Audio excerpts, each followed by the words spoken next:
thank you for staying with us. Now, clashes between Israelis and Palestinians are intensifying, with deadly violence now spreading to the West Bank. Israeli Prime Minister Benjamin Netanyahu is vowing to set up the fight against Hamas. The South African government is condemning Israeli attacks, calling it unjust and shameful. It's calling on Israel to stop plans to evict more families and wants the UN Security Council to intervene.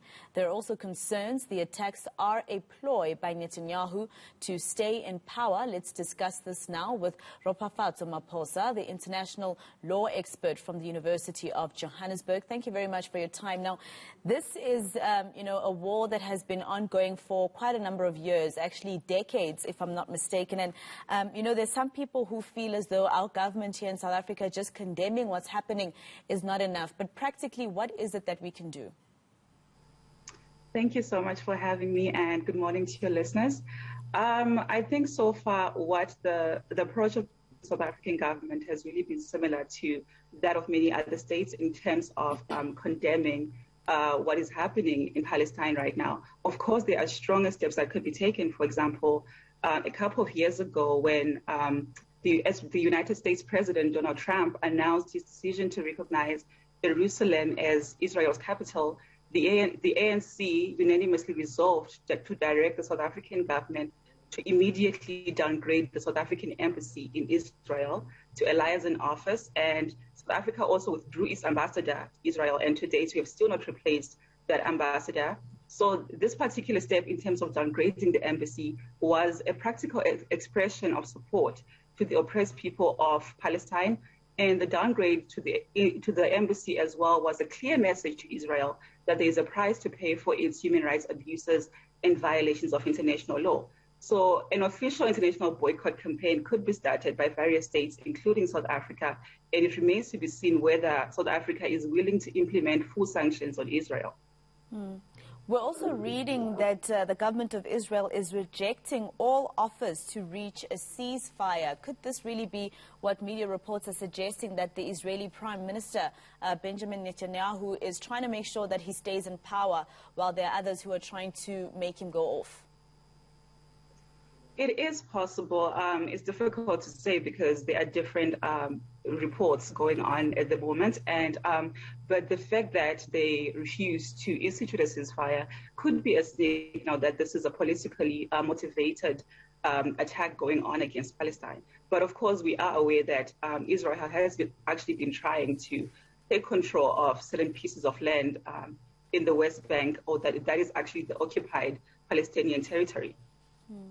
Now, there's an article that says, according to Israeli trade mission to South Africa, our country, South Africa, imports 3.4 billion rand worth of Israeli goods and services each year.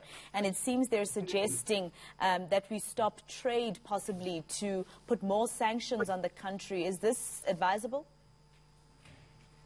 It's very interesting because it would certainly put pressure on the Israeli government, and the Human Rights Watch has also made similar calls in a recent report, saying that at a minimum, business activities should cease and be aimed more directly at businesses that directly contribute to the commission of crimes and human rights violations in Israel.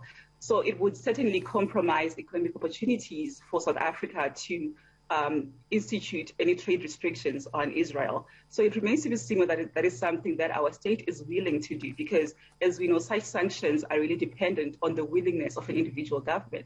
And a couple of years ago, I think you'll recall that the South African Ministry of Trade and Industry made a decision to label products that were coming from the West Bank settlements as coming from the occupied Palestinian territories. This was to make a clear distinction between products coming from Israel and products coming from Palestine. So according to South African policy, the state actually recognizes the borders that were delineated by the United Nations, and so it does not recognize any occupied territories beyond the border as being part of the state of Israel. Now, at the time, the trade minister explained that the relabeling of products was to ensure that South Africans who do not support Israel can actually identify products that come from Israel and choose not to buy them.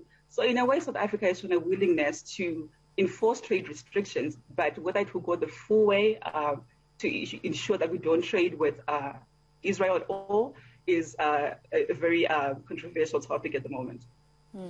I do also know, Ms. Maphosa, that South Africa has a long history with Israel as well. I think at some point when the apartheid government was basically isolated internationally, it was Israel and De Beer that was dealing with diamonds and the cutting of diamonds back then before India stepped in to bring low cost. So it's quite a long relationship between ourselves and Israel. Definitely. It's also interesting to note, however, that with the relationship, really, it was Israel that was supporting our apartheid state, and Palestine was one of the few countries at the time that stood together with South Africa against apartheid. So the regime really, the relationship really goes back. Even former President Nelson Mandela, the late, expressed support for Palestine and reiterated that we have got such a close relationship with Palestine in as far as it stood with us during the apartheid era. All right, so I know a lot of people, for instance, you read about it. I think at some point my colleagues and I were talking about how long this war has been taking place. I think a lot of people, I think we know why it's happening, but we don't understand why it's taking so long and why it keeps erupting. Yeah, I think the problem really is the fact that the two states cannot come to a form of agreement, because every state, whenever there are negotiations, because there have been attempts to negotiate between Israel and Palestine, and whenever there are negotiations, every state comes with a set of preconditions stating what it requires from the other. But there is no compromise from, for example, Israel or Palestine on certain issues.